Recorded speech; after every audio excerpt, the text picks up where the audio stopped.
ৰথ যাত্ৰা ৰথ বুলি ক'লেই মনলৈ আহে ওড়িশাৰ পুৰীত অনুষ্ঠিত প্ৰভু জগন্নাথৰ ৰথ যাত্ৰা।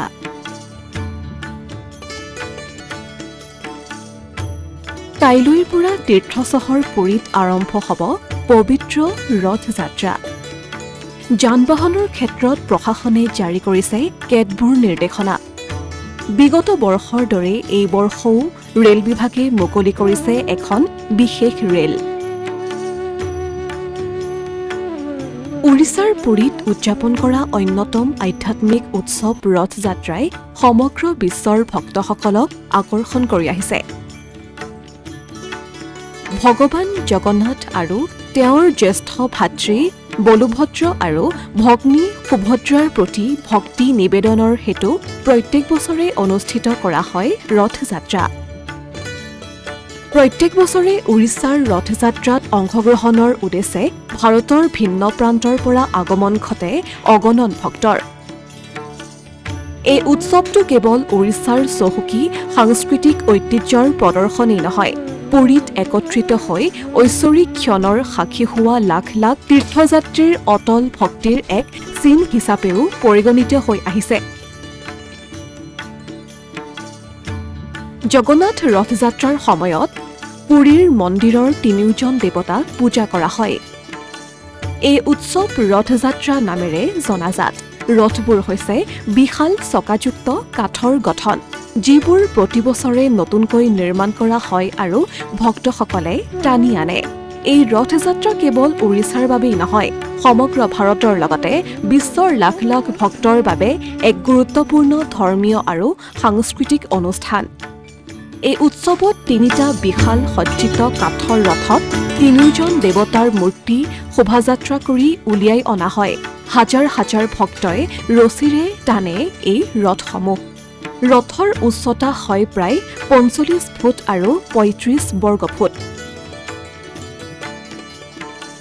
পুৰীৰ শিল্পী আৰু চিত্ৰশিল্পীসকলে ৰথ সজাই চকাত ফুলৰ পাহি আৰু অন্যান্য ডিজাইন, কাঠত খোদিত ৰথী আৰু ঘোঁৰা আৰু সিংহাসনৰ পিছফালে থকা বেৰত ওলোটা পদুমবোৰ আঁকে।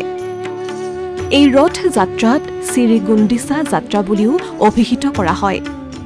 বিগত বৰ্ষৰ দৰে এই বৰ্ষও পুৰীৰ ৰথ যাত্ৰাৰ বাবে ব্যস্ত হৈ পৰিছে কলা কুশলীসকল।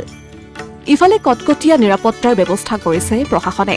ৰথ যাত্ৰাৰ সময়ছোৱাৰ বাবে প্ৰায় ১০,০০০ নিৰাপত্তাৰক্ষী মোতায়েন কৰাৰ বিপৰীতে ভুৱনেশ্বৰ, উত্তৰ চক আৰু পুৰী কৰ্ণাক ৰোডৰ লগতে চহৰখনৰ ভিন্ন ঠাইত স্থাপন কৰা ২৭৫টা AI সক্ষম কেমেৰাৰ জৰিয়তে নিৰীক্ষণ কৰা হ'ব।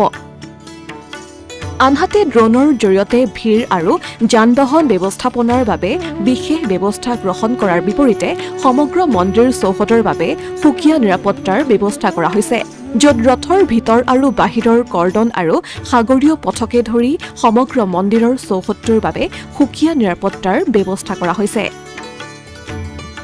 ইয়াৰ উপৰিও আকাশেৰে চোৱা-চিতাৰ বাবে এণ্ট্ৰি ড্ৰোন প্ৰযুক্তি, ডগ স্কোৱাড আৰু এণ্টি টেৰিষ্ট স্কোৱাডৰ ব্যৱস্থা কৰা হৈছে।